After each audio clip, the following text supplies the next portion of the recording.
తిరుపతి ఏర్పేడు వ్యాసాశ్రమం వివాదం మరో మలుపు తిరిగింది. నిన్న పీఠాధిపతి ఆశ్రమ నిర్వాహకులపై సంచలన ఆరోపణలు చేసిన పరంపర స్వామీజీలు ఇప్పుడు అదృశ్య శక్తి అంటూ కామెంట్స్ చేశారు. ఆశ్రమంలో అక్రమాల వెనుక ఏదో పెద్ద శక్తి ఉందంటూ ఆరోపించారు.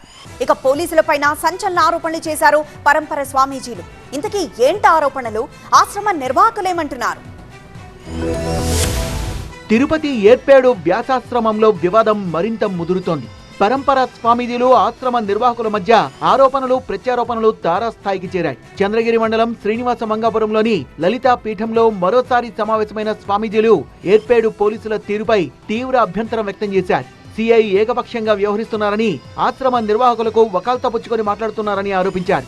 ఆశ్రమంలో అక్రమార్కుల వెనుక పోలీస్ శక్తి కూడా ఉందన్న అనుమానాలను వ్యక్తం చేశారు పరంపర స్వామీజీలు.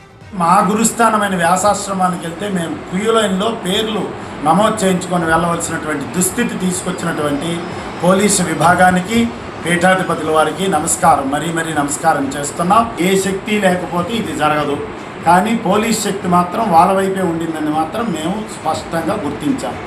సిఐ గారు వకాలతా తీసుకొని మాట్లాడారనేది మాత్రం 100% సత్యం. ఇది ముమ్మాటికి అన్యాయం. మరి అయినప్పుడు డిఎస్పీ గారు వారికి ఏం సందేశం ఇచ్చారు, ఆర్డీఓ గారు ఏమి సందేశం ఇచ్చారు, ఏమి జరిపించాలనుకున్నారు అనేది క్వశ్చన్ మార్క్గా మారిపోయింది.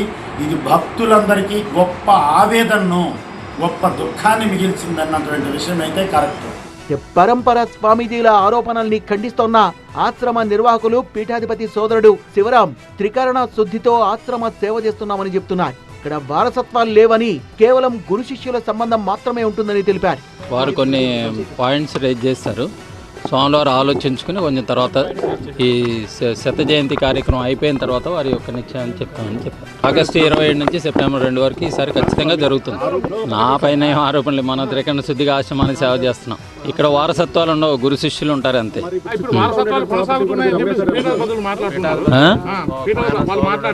గురు శిష్యులు ఉంటారు ఇక్కడ, గురు శిష్యుల సంబంధం అంతే, ఇక్కడ సోదర సంబంధం ఉండదు.